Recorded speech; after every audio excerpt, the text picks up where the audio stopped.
So today I'd like to tell you about a model of the brain. Now this isn't a fancy model that you might see in a doctor's office or online, but this is one that you can actually carry around with you. So it's just your hand. Now your hand can actually act as a pretty good model if you know the parts of the brain and how they interact.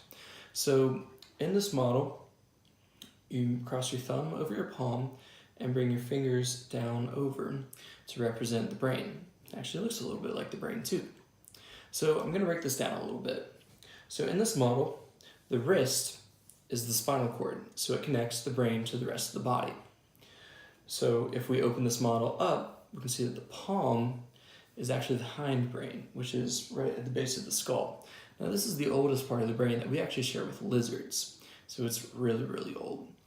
Now this part of the brain is responsible for a lot of automatic functionings like heart rate, digestion, things like that we're not really aware of as we go throughout our day. So now if we take our hand model and we cross our thumb over the palm, this area is what's called the limbic region of the brain, or the midbrain. Now this is made up of the areas called the amygdala and the hippocampus, which you might be aware of. You might have heard about those. Those are responsible for things like emotions and memory. Now, when the amygdala becomes very aroused, it can send signals down to the lower part of the brain, to the hindbrain.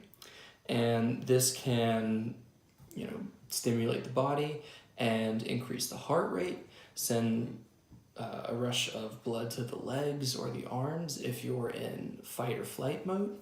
It can also dampen your responses if you're more in like a freeze sort of mode, reacting to stressors. So in this hand model, you can see that the limbic area is connected to the hindbrain here. It's actually touching it. So now if we bring the cortex, which is represented by the fingers, over the limbic area, you can see it encompasses the limbic area and also contacts with the hindbrain. So here we have an integrated model. All the pieces are connected and intermingling. So the cortex here is responsible for mapping out our world. So we have visual processing in the back, and then auditory temporal processing on the sides, and in the front we have what's called the prefrontal cortex. So the prefrontal cortex, is the part of the brain that's responsible for our higher order thinking. So things like logic, reasoning, most of our conscious thought takes place here. Now, in a healthy and calm and focused brain, everything's integrated and firing together. However, if we become really stressed and aroused and emotional, we might have a strong reaction and flip our lids. So you can see here in the model, the cortex is no longer connected to the rest of the brain. It's shut off.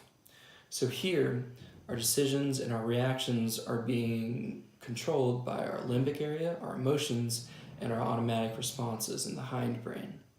So this is not the best information processing that we have.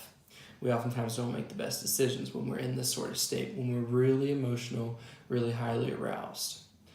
Now, you might be able to relate to a time in your life when you felt this. Maybe when you were late for a meeting or an appointment, and there's a ton of traffic and you got cut off and you got so uptight that you just flipped your lid. Now, chances are that moment probably passed. Maybe you looked back and reflected on it, or maybe you just went about your day once those emotions had worn off. Once you got to that point, the cortex came back online and everything was integrated again and we were calm. So the next time that you feel this sort of sensation coming up, like you're just about to boil over, use this model. Put your hand out in front of you and think. Your cortex is just about to go offline. It's not completely flipped yet, but it's just about right there. And we can actually stop this process of flipping our lids with conscious thought. So when you get to this point, you can maybe have some self-dialogue and say to yourself, hey, last time I did this, I was really emotional and maybe I didn't make the best decisions, or maybe it took me a long time to calm down. So by putting some distance in between the stimulus and your reaction, putting some time in between those two things, you might just be able to avoid flipping your lid and bring the cortex back online, have some thought, and reintegrate your brain. So the next time you're really stressed out, give this a shot, and I hope it works for you. Thanks for watching.